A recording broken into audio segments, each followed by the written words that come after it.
Hi,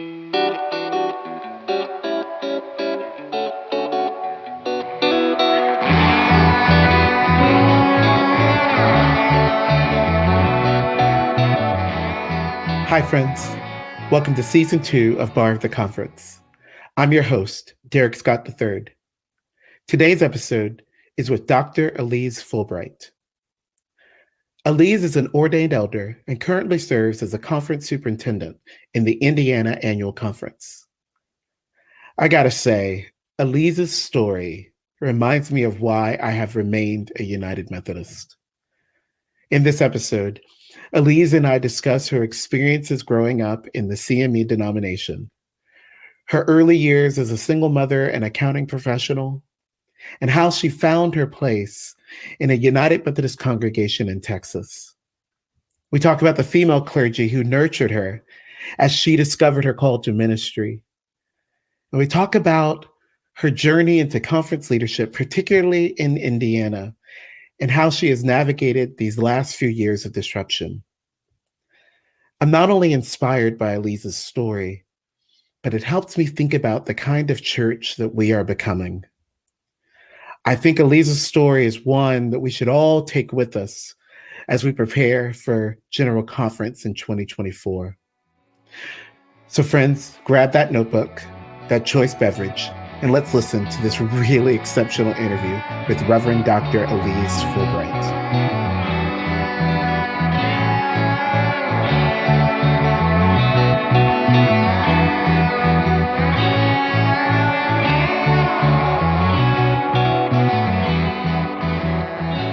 Reverend Dr. Aleze Fulbright, how are you doing today? It is well with my soul, Derek Scott III. How are you today? I am great, and I'm so looking forward to having a conversation with you. It is, I'm just really excited to have you on the podcast. I remember meeting you. We were both a part of Texas Methodist Foundation project called the New Wesleyan Ecosystem, and we got to spend a few minutes together during a breakout once. And I just remember being so impressed and who is this person coming out of Indiana? And so then we've been able to do some other work together. And one of the things I really appreciate about you, Doc, is that you might be the most organized human being I know in United Methodism. And I need to learn from you, learn your ways.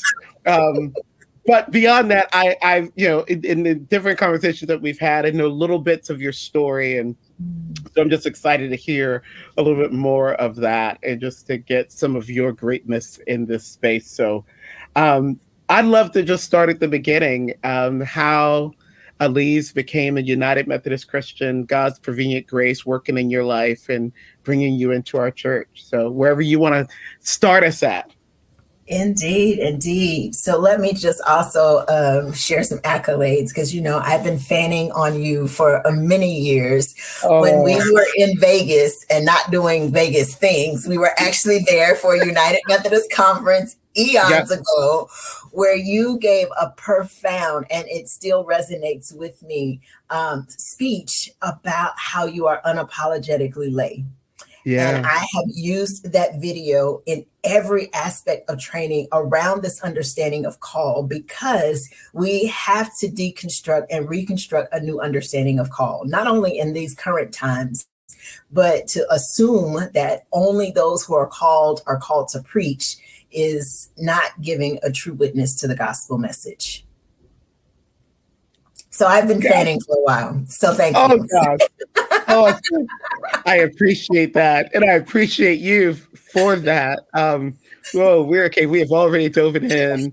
But that wasn't the question you asked. But I needed to lift up and offer flowers where flowers are due. So thank you for your witness, particularly in the call of laypersons, because there are many more who need to hear that, to not feel the pressure of following a process that doesn't fit with where God is leading them. So, and so for me, where God led me into the United Methodist Church is quite interesting, because I grew up CME in Tulsa, Oklahoma, had always been in the church, went off to college, did the whole college thing, became many things from Baptist to Pentecostal to apostolic to non-denominational and all the things.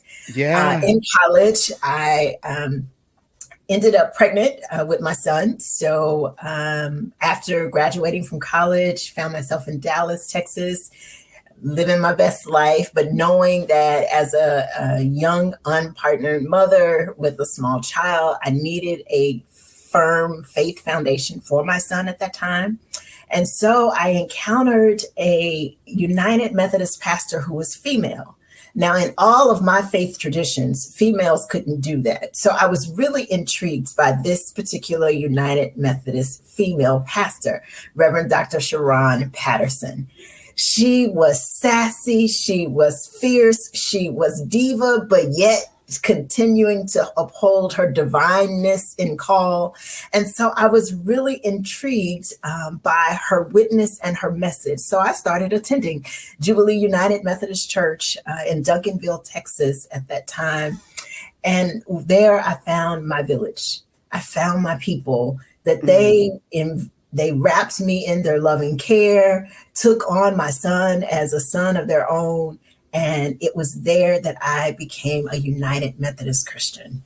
One, being able to discover that females are called and are equally equipped to lead in the pastoral ministry. And under the leadership of Reverend Dr. Sharon C. Patterson, I became aware more fully of how females can lead fiercely, how females can be able to live out their truth and not necessarily needing to adhere to any other prototype of stereotypes. And it was just wonderful. So as a layperson, she put me to work. I was serving. As y'all do, as the clergy does. We do, right? So I began serving alongside her spouse at the time. We were co-partners in the youth ministry. And then I became the United Women of Faith, but United Methodist Women's president at a young age. And so I was loving the United Methodist Church because the United Methodist Church was a place that didn't shame me or shun me because I was not married and had a small child, but they welcomed me in, which is our theology in and of itself. Yeah. Welcomed me in, celebrated me, nurtured me in the faith, elevated me in my leadership. And it was there at Jubilee under another female, Reverend Dr. Lucretia Faison, that I acknowledged my call to ministry in 2001. So it was the women. Come on. Oh, man. I have so many questions, but also just so grateful for the witness of these female pastors and their impact on you. And also that congregation, Jubilee, and the ways that it embodied grace in this like real tangible way for you and your son. I'll ask this question. Being raised in the CME, Christian Methodist Episcopal Church. Yes. Were there seeds that you got growing up that then sort of like sprouted, if you will, when you landed at Jubilee? Just thinking about just the ways that even like our rearing are the ways that we are raised, like train up a child in the way they should go and they will not depart from it, that text, right? Like, and just wondering like what stuff might have been placed in you from that space that still sort of that stays with you or sort of came alive as you found your place at Jubilee.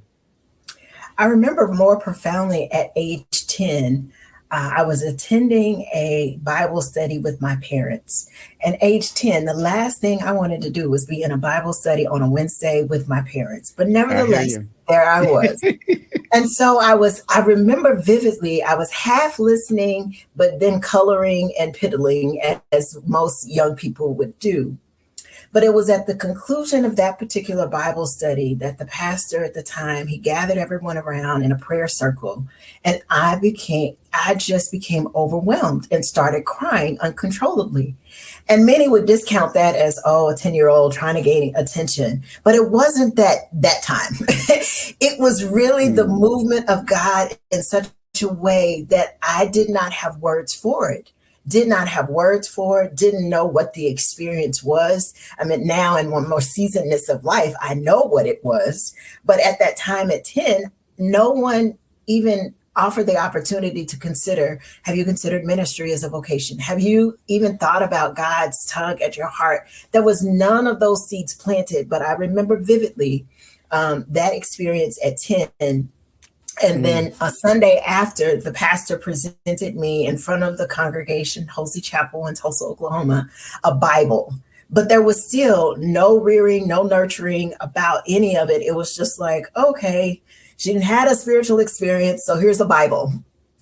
And I didn't know what to do with it. And so if I was to be able to speak to my 10-year-old self, what I had wished was there was someone from that congregation that saw God's working to be able to say, that child there has something on her life. We can't necessarily know what it is right now, but maybe we need to start nurturing that.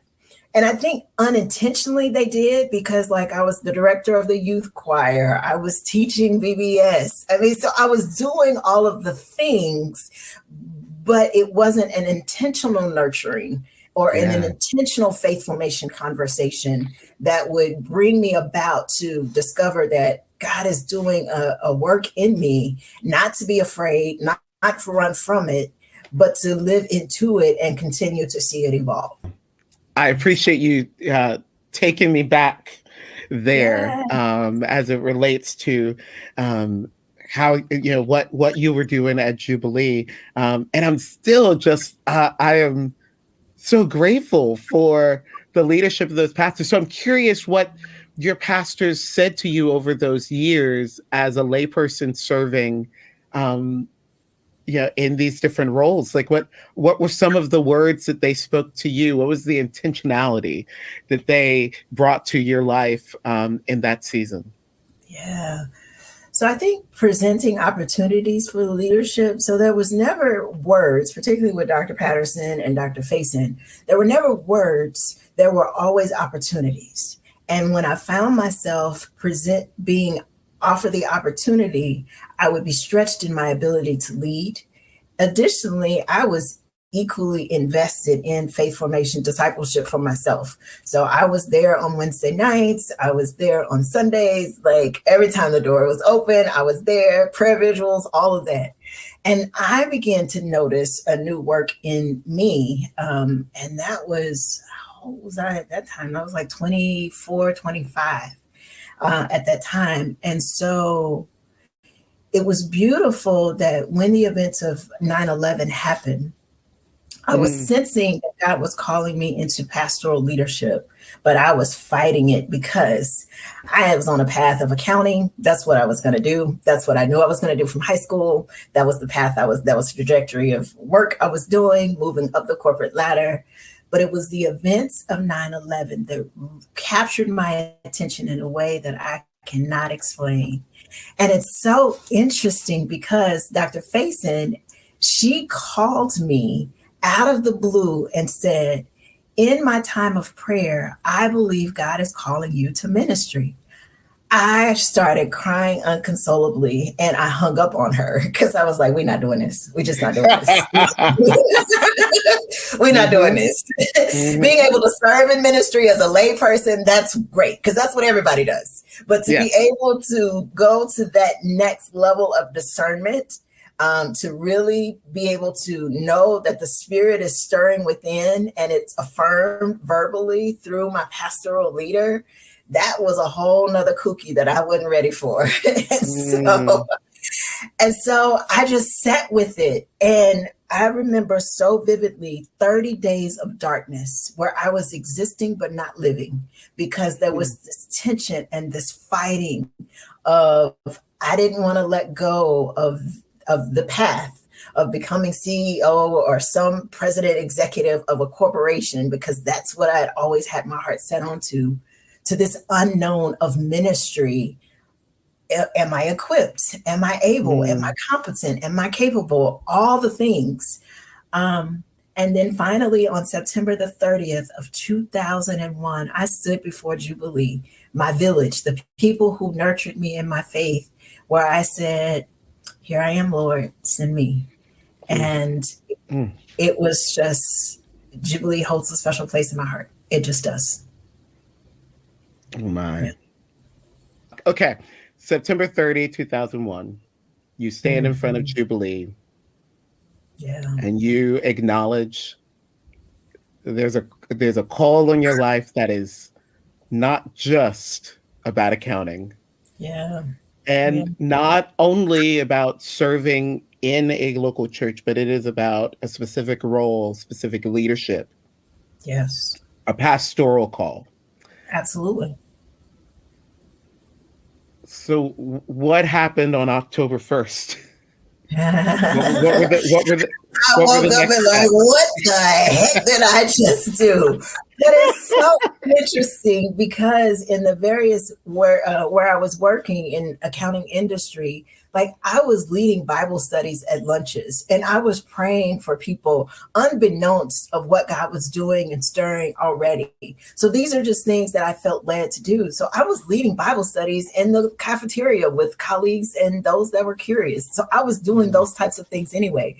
So it was just an affirmation of that which was already taking place. It really was. And then in the North Texas Conference, declaring my candidacy and going through that particular process, being linked up with mentors through the candidacy process, and then entering into seminary. Holy cow, where I was still working full time, rearing my son full time, engaged in ministry, still at the same level. And when I think back on that self, I'm like, what the blank were you thinking? Yeah. And self-care was not at the top priority. So that's a whole nother podcast. Don't do that. Oh, wow. So I entered into Bright Divinity School on the campus of Texas Christian University, where some of my regrets of the experience was I was there to check it off the list because I needed to have seminary done so that I can move forward in the process. And while I am grateful for the relationships that I built, I really didn't have the same seminary experience that many who are there, who linger and have that type of learning. No, I was there to learn, do what I needed to do so that I could graduate. That was my path. Yeah.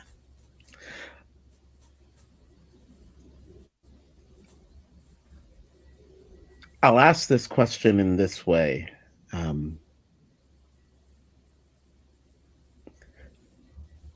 How was your son impacted by watching his mom not just embrace her call, but do the things that had to be done to be faithful to that call? What was your sense of his experience through these years? I think because I had him so young, and every point of milestone that I've celebrated in life, he's been there. So I had him in undergrad. So he was going to class with me. So he was there when I graduated undergrad. And so going to seminary classes, he just said, we just had a routine. You sit there, you color, you put your head down, but you don't make a noise. We had a clear understanding. Yep. Mm-hmm. So every degree that I have accomplished, thanks be to God, he has been there every step of the way. And so they should have given him an honorary every step of the way, from the accounting degree to the MDiv to the doctorate of ministry. Like, he's been there in the classroom, coming alongside, understanding the sacrifices that if I'm there at his football or basketball games, I'm sitting there reading. While I'm there present, I wasn't there fully, but I was there. And I made a commitment to be there. And so, and him and his 27-year-old self now, he's my best friend. And we joke about it all the time. But we would sit at the table studying together, him doing his homework, me doing mine. So that's how we grew up together. It's always been us.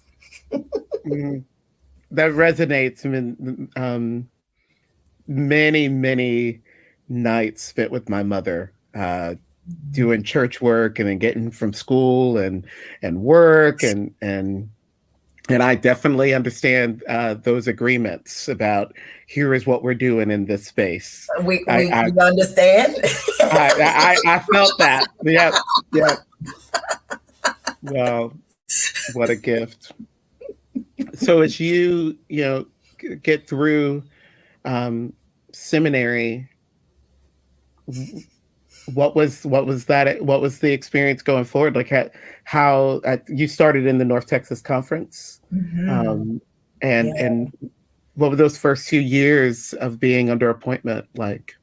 So let's start about the appointment. So I'm still working in the accounting industry. At that time, I was the assistant controller for the United Way of Metropolitan Dallas. And it's so interesting because I'll never forget, May the 16th, the superintendent calls and said, hey, we have an appointment for you. The appointment is in a rural part of Texas, East Texas, where you will be campus minister and associate pastor in a cross-racial, cross-cultural appointment, and you'll have to live in a parsonage. I said, wait, what? And then he told me what the pay was, which was $40,000 less than what I was making in my accounting job. That part. So the accounting mind, the math wasn't mathing for me at all. Yeah. Also, so I get off the phone. I said, well, let me pray about that, as if I had an option in this appointment process. But nevertheless, I said, let me pray about this and I will give you a call back. Also on that day, May the 16th, United Way came to me offering me a promotion on the same day with more money. So it really was this, holy cow, what am I to do? And it was a hard moment and a greater tension, but I had to continue to live into the God who calls is faithful. And so while it was hard to let go of everything that I knew from 10th grade of where I was going trajectory wise and the money, to let go and truly live into this life of faith more deeply, to go to a place that I didn't know anyone, where Walmart was the only amenity, to a cross-racial, cross-cultural appointment, to do campus ministry for which I had no context or even any experience or exposure around, to go live in a parsonage and make $40,000 less with my son. Yeah.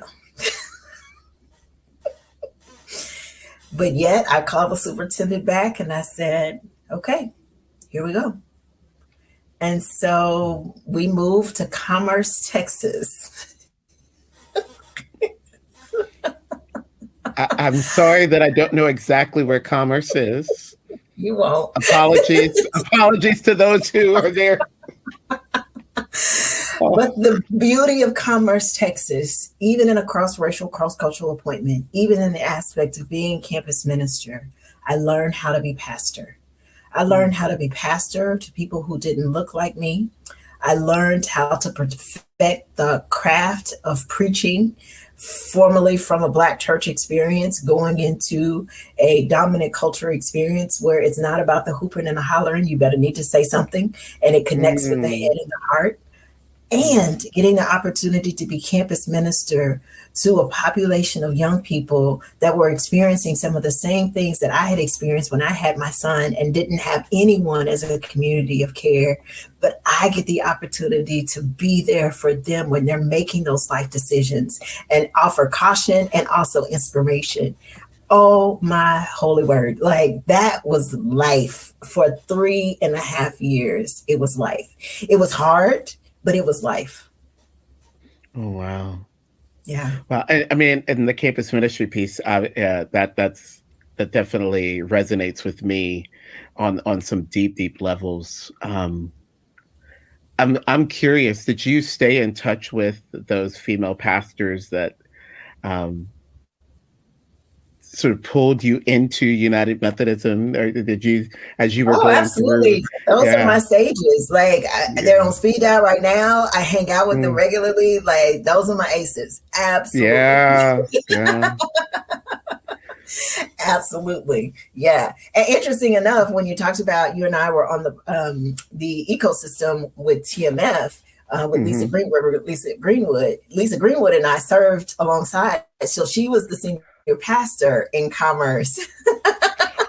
Oh, I know, right? okay. I get it now. I get it. She was the senior pastor in commerce when I came on as the associate, and I enjoyed doing ministry with her, and it was just a joy. It was a joy. She was one who allowed me to be free, and she allowed me to fail forward, but yet she was there to kind of reel me in when I was becoming too much of myself. um, but yet she was a great teacher leader. She really, really was. And I am deeply grateful. Another female pastor. I mean, hello, another female pastor along the path. Yeah. Oh, wow. So you, and I may not have the biography correct, but did you move pretty quickly to conference leadership? I did. I was there at local church 3.5 years. And then Bishop Bledsoe at the time, who was serving in the North Texas Conference, invited me into conference leadership as the associate director for the Center of Leadership Development, as that center was taking root. And so I served alongside Reverend Dr. Keith Boone, and we were developing this emphasis of leadership development across the North Texas Conference. And I did that for 3.5 years, where then I was sensing God was calling me to something more. I knew it was not back to the local church. And oftentimes people assume that because you're in extension ministry, serving on conference staff, you don't have the same interaction with the local church. But I was preaching in a local church at least 2 to 3 times a month, still engaged in various groups and circles around teaching, around leadership development, and those types of things. So I was deeply involved in the local context of ministry. But I just knew that the pastoral leadership in that capacity was not what I believed that God was calling me to. And so there was this, okay, so what are we about to do? What are we about to do? And the beauty of God and God's providence is 6 months before I moved to Indiana, a team from Indiana was discerning that they wanted to start a leadership development emphasis. And so in the SCJ, the South Central Jurisdiction, they had what it was called Bishop's Week. And I had the opportunity to speak about my passion for leadership development on the platform at Bishop's Week. And these persons from Indiana heard me. Bishop Mike Corner, God rest his soul, was there. And then was then invited to be the inaugural director of leadership development for the Indiana Conference in 2014.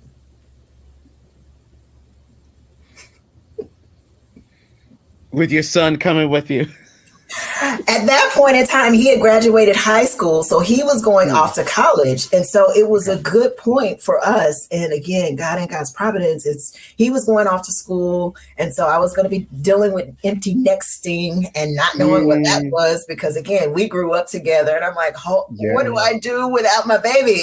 And so being uprooted and going to Indiana, a place where I didn't even know where Indiana was. So let me just really be honest. I had to Google where Indiana was. I was like, where is it on the map in the United States? And I knew no one here, but yet I felt deeply that I needed to respond to this call to be here in Indiana. Would have never imagined Indiana. The snow, are you? I mean, yes, I can imagine, but we already had that convo.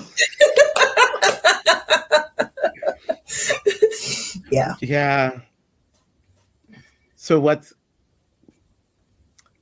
how are things in the Indiana Conference for you? You've now moved into being a district superintendent in that space. How has it been? How have these last few years been for you?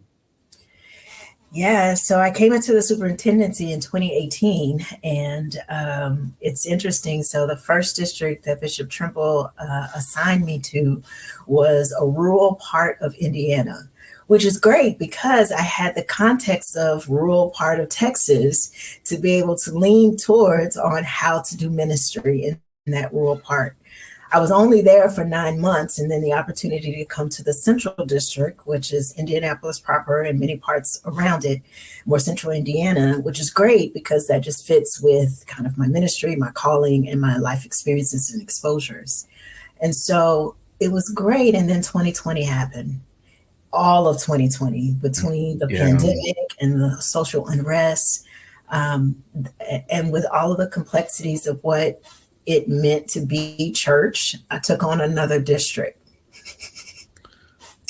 So serving two districts that are not even the same at all. So it's the West District, rural, county seat, persons who, when I show up, they're looking at me like, are you the help?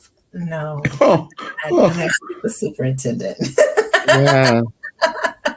And being mindful of many places where I cannot be at night. So when they are wanting to have a meeting with me, I cannot, for my own safety, be there. I can't. And so it has been quite interesting serving during this time, serving the church during this time.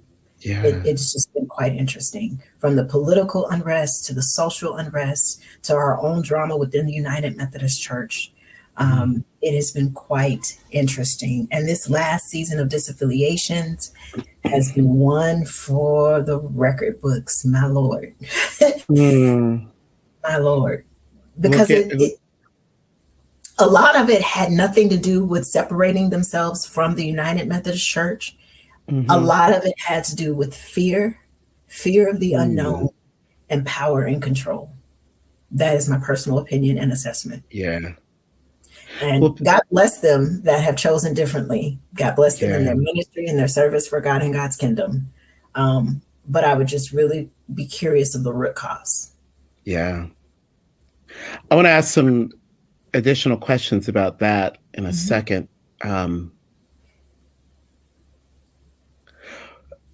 Where have you, what has kept you going? Like serving these two very different districts that we're not just talking about, different ministry contexts, but we're talking also about different social contexts that impact you directly as a human being, as a Black woman. Where's strength for you? Where do you draw strength in leading in that space? Well, just my daily practices of prayer, meditation, working out is key. So I have to work out at least 30 minutes a day for the sake of everyone, just everyone. Yeah. For my mental and physical, not just for the physical, but it's also mental. And then just the regular practice of prayer. I have a dynamic covenant group of persons that we meet via Zoom and meet up regularly. And then, of course, my son, he and I talk almost every day. That's key and essential. I have biannual appointments with myself to places that are sun, sand, and blue water. And those are absolutes, non-negotiables. Yeah. So that's what keeps me going. But more importantly, it's about the call. It really is. Where God really has called me to equip, encourage, and empower all people to live on purpose and live out of their God-givenness. And so when I have the opportunity each and every day, even across the different variables of what these districts are, I get the opportunity to equip, encourage, and empower all persons. Wow. Let's take a quick break.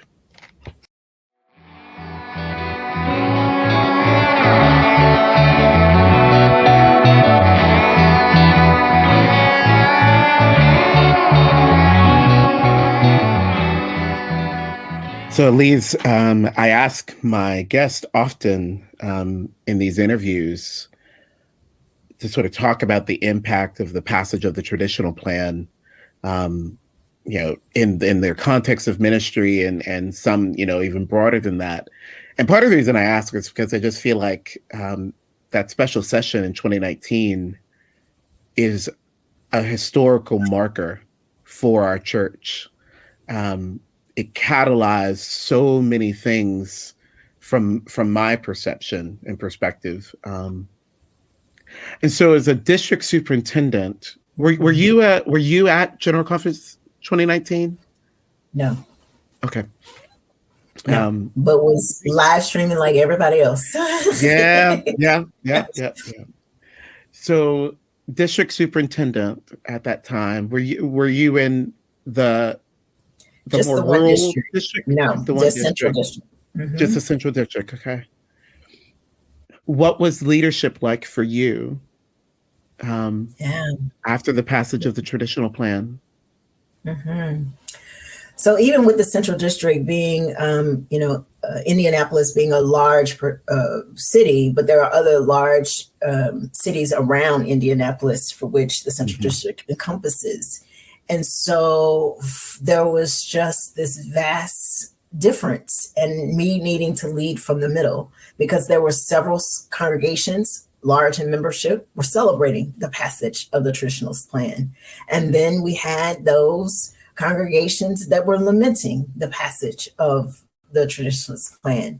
And so me, as superintendent of all, needing to be able to offer a witness of hope for all, from those that are lamenting and those that are celebrating, of how do we come together, that regardless of where you are in this, how do we move the mission forward?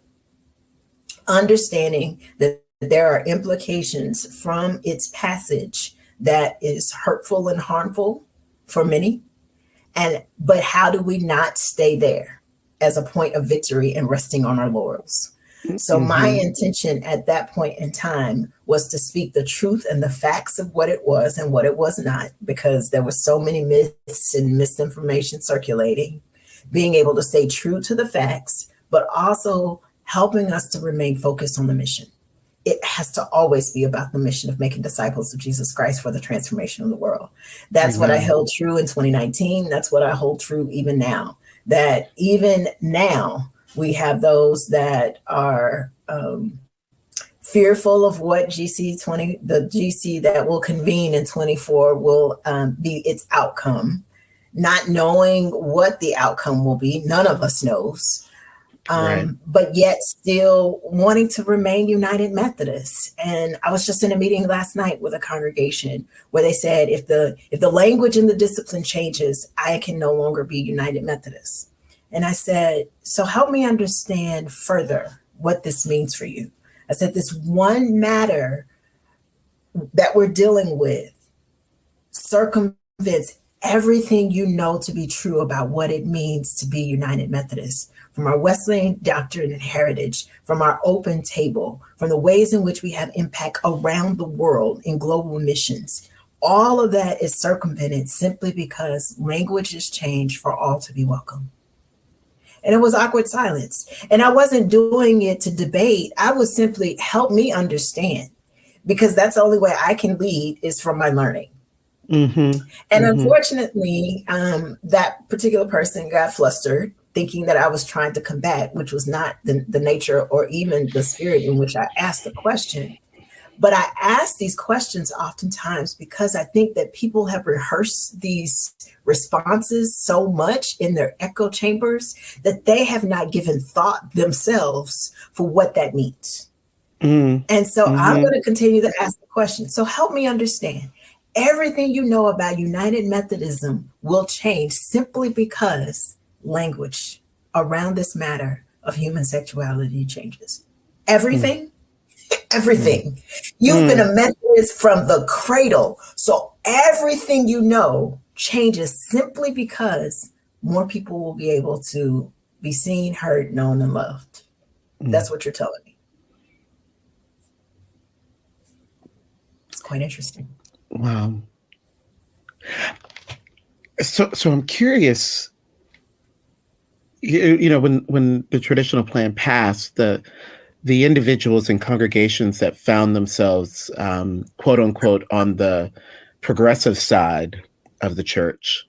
I don't know if this is true in Indiana, but I know that in Florida, some were pondering, like, are we going to leave? Are we going to head out? And I wonder, was it a similar conversation for them at that time? And obviously things changed around the annual conference season across the U.S. church. So, but I'm wondering, like, what leadership did you provide to those congregations who were not excited about the traditional plan passing? Right. One of our largest congregations made a declaration that they were withholding apportionments because of the actions of GC. The largest congregation in the conference that so happens to be in Central District makes this public declaration that then has a ripple effect of others who have the same understanding. So then we're not even dealing with just the political aspect of what the traditionalist plan's passing was. It's starting to become a stewardship matter for the annual conference as a whole. And holy cow, here I am as leader in this. You can see the P&L.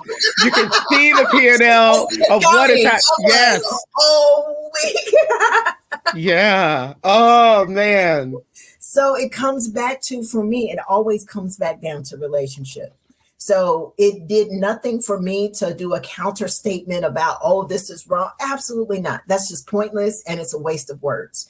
So it took me going back to the relationships. Let me go back to these congregations, sit down with their leaders. How do we have a point of agreement in any way, shape, form, or fashion for us to move forward? And then it came down to being able to say, okay, so this is what passed, but this is what it means. And this is what it means for you. And this is an opportunity in 2020, we thought, for perhaps a new iteration or something to be modified regarding it. So being able to sit down, to have sensible conversations, to have agreements and understandings for how to move forward is what brought that large church back into the realization of their impact and the statement's impact and the ripple effect thereof, to be able to say, okay, we will continue to pay our apportionments. Thanks be to God. Yeah. And so when that became much more known, then of course the ripple effect, well, if they, okay, we can, and we will be okay. But as with any leadership, it comes back down to the relationship. So combating each other with statements upon statements is just a waste of words. Let's sit down at the table and let's look eyeball to eyeball and let's come to an understanding of how we can move forward. That's what I feel that's what it's going to take, even if the general conference that convenes in 24 does not lend the results that many are hoping for. It still comes back to, okay, so what do we need to do to move forward? And I know that there are many, we've been moving forward for 60 years, and I get it with the hurt, harm, and all of that. And then there are those that's like, oh, well, we need to retain our whatever. The way in which church, capital church, is right now is not a good witness when we're only continuing to fight each other. And I can understand why people are like, church is not for me. I'm spiritual, but not religious. Because all y'all do is fight about what you're against. You don't celebrate what you're for. And I got enough of that in life. So now we're good. Me and my friends, we're going to brunch and we're going to look at scripture, but we're not going to do church. We're just not.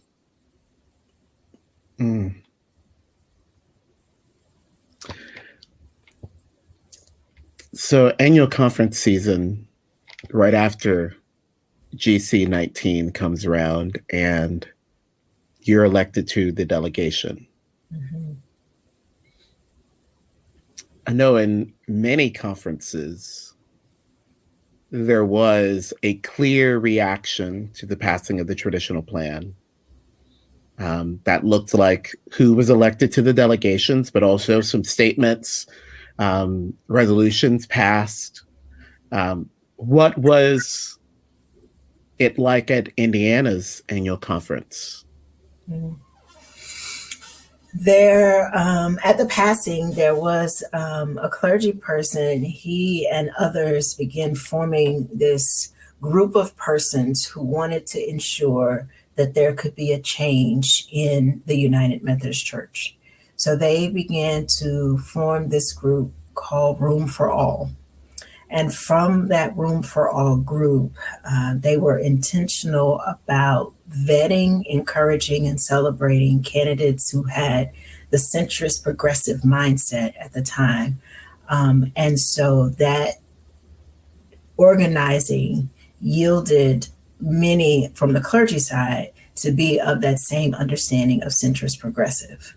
It also yielded opportunities from the lay side, a good percentage of the lay side as well.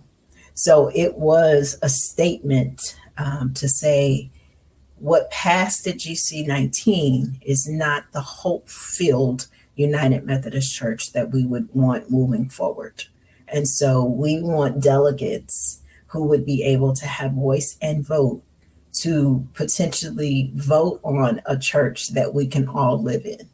And if we're really going to be about the big tent, where all indeed are welcome, then there has to be a greater understanding of who persons are, who God is, and how God calls. Mm, mm. So from there, all the things happen, right? We get the word about the protocol, and then COVID. Not going to have GC in 20, and then we're not going to have it in 21, and then we're not going to have it in 22, and the launch of the GMC. All of these things happen. What has stayed with you from that? I don't want to call it an era, but it feels like it was its own era of ministry in the age of COVID, which is also the beginnings of the fracturing of our denomination in real time. What has stayed with you from those few years, those 2-3 years, trying to navigate all of these issues all at once? Yeah. I think what stayed with me then and continues to stay with me now is the genesis of why I became a United Methodist Christian was that I found community. I found authentic community. I encountered Christ and I wanted to be a part of it for Jubilee. Even in that particular era, in all of the complexities there was, I found that in local context of ministry, there were authentic communities arising and people were encountering Christ in new and different ways, and they wanted to be a part of it. And I believe that is what will sustain us if we can truly be authentic communities that invites people in to encounter a transformative encounter with Christ. And they will want to be a part of it. They will want to lend their skills, gifts, and abilities and God's graces to the work of ministry and impact. But if all we're always doing is fighting and talking about what we're fighting about, that is not authentic community. It's just not. And it has nothing to do with Jesus at all. So what grounds me always is authentic community, transformative encounter with Christ, and people will lend themselves to it in all aspects, even financially. Mm. Mm. So you were in the midst of all of this also, and give me the right words here, being encouraged or discerning a leaning towards being the Episcopal candidate for your conference. Mm-hmm. Yeah. Tell us, to the degree that you want to share, how did you get there? Like, what was that road? You know, it's about like the call to ministry. It's like, what is going on? I would have never imagined, would have never said, I want to be a bishop ever. Yep. I get that. I get that. Ever. And so with being elected a delegate at the annual conference session in 2019 and going through the process of discernment, there was something rising within me that I wanted to offer myself to the greater leadership of the church. And I couldn't deny it. I couldn't just say, eh. And it wasn't anything aspirational. It had everything to do with God and God's calling. And so I began to have conversations with my sages and what they felt and saw and their encouragement. Then went through the delegations process of discernment, for which then I was endorsed as the candidate from Indiana. And so continued to move in and throughout the process when we finally was able to have elections last November. So it was like a 3.5 year process, almost 2.5 year process where, okay, it's going to happen, but it's not going to happen. It's going to happen. It's not going to happen. Yeah. And it's like, okay, so how do I ground myself in, what do I do? Yeah. And so when it finally looked like in 2022 that we were going to be able to have elections across the church in the U.S., I gathered a team around me, which I call a call team. And they were good in encouraging me and helping and preparing me through the jurisdictional process. That led to me openly declaring that I feel called to offer myself to the greater leadership of the church, the United Methodist Church. And so we went through that process. The election happened and it came down to the last ballot, 34 votes from that differentiated me from the one who was elected. So it was a little disappointing, not in the discernment, but just, okay, so what do I do with this now? Yeah. And I wanted to ask you that question with incredible amounts of like just mercy and just realizing like, and I have other colleagues and friends who have been down similar roads of, you do all of this work to meet as many people in your jurisdiction and to talk about your life, your call. They're asking you every question as if you already know what it means to be a bishop. and I expect you to answer it like you're already a bishop. And if you don't, I'm like, well, then why should I? So you go through this entire process, and even in the SEJ, there was definitely some. We have work to do around how we engage that process, particularly around candidates of color, specifically. But what I'm knowing that you were not elected bishop, how have you walked down that mountain? Right. So there was a period of time where I just had to go back into prayer and like, okay, God, I believe that I heard you. And it wasn't that I didn't.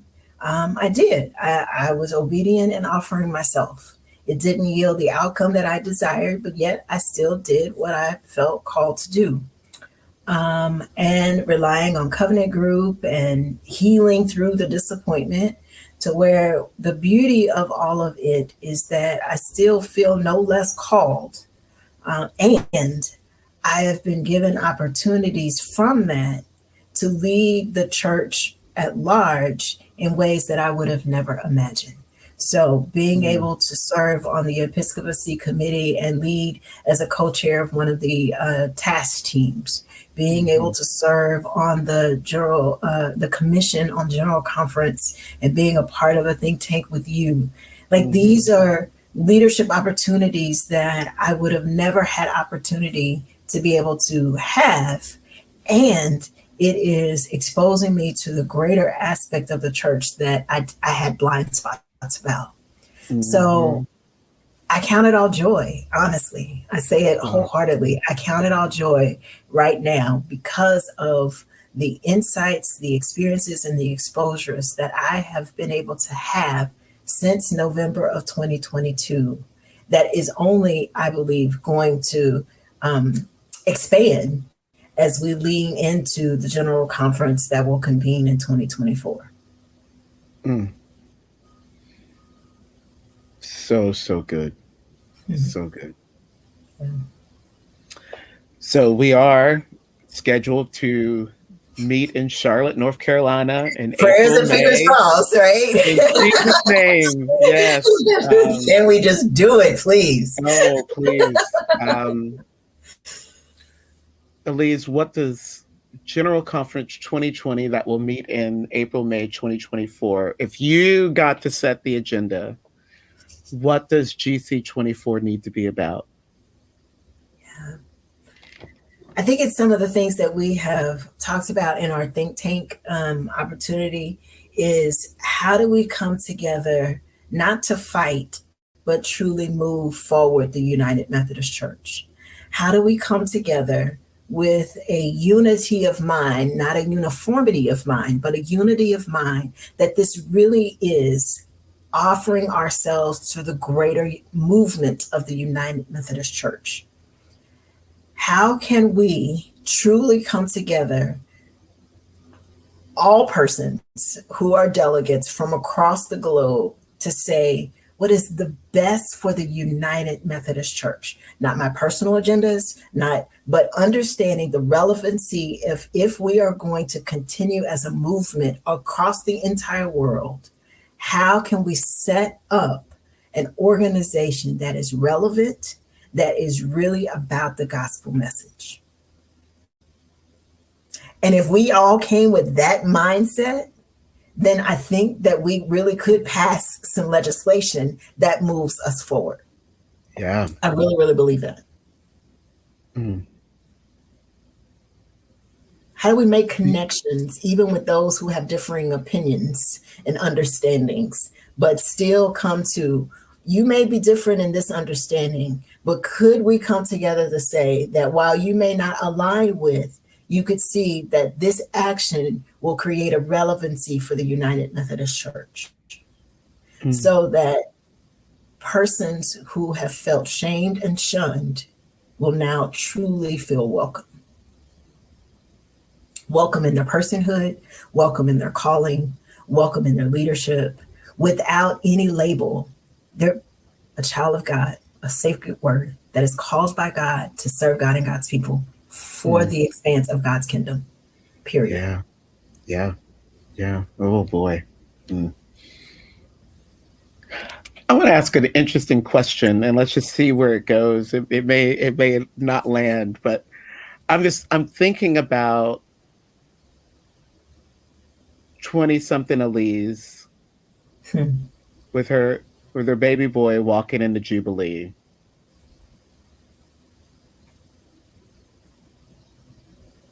And I'm just wondering, like, did that Aleze have any idea that she would be sitting in probably the most historic General Conference, we pray, the most historic, and what from there are you bringing into the bar of the conference? Never in my wildest dreams. So let me tell you, so in joining Jubilee, I never knew United Methodist anything. I joined a faith community that welcomed my son and I in without judgment and shame. Because every other faith community, when found out that I was unpartnered, had my baby out of wedlock, all the things, there was judgment. and not welcome. So I joined that faith community and then found out about our Wesleyan heritage and our doctrine and our theology. So what I think about is those persons who are longing for a faith community that will welcome them. And so that's what I bring into the bar of General Conference is I know what it feels like to be shamed and the Bible being used against the decision that I made. I know that to be true. And I don't ever want anyone to ever feel that God doesn't love them simply because of the opinions of people. I don't ever want anyone to feel that way. Oh. Yeah. Aleze, do you have hope for the United Methodist Church going forward? It depends on what day. Yeah. There are some days I'm like, oh, Jesus, really? But then there are days in which I get to encounter local congregations that are becoming a safe haven for young people who are experiencing homelessness. And they have created wash spaces, both showers and laundry. So where these young people who are on the run and experiencing homelessness can find a safe place and a meal. And that in and of itself is the gospel message. I get the opportunity for those who English is not their primary language, are worshiping together in their language of their heart and being able to praise God without any persecution. And we as the United Methodist Church can be a midwife to that taking place and happening across the world. And to be able to know the stories and the impacts and even our giving that has effect on people who don't even know that there is a small town in Indiana through their apportionment giving has created the impact for hope for that's happening for them. So that's what brings me joy about being United Methodist. But some days I just wonder, why in the world are we still here? Yeah. Wow. Yeah.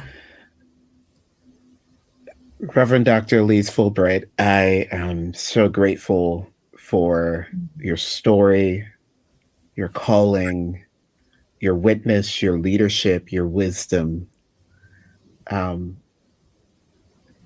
all that you bring to us as a church.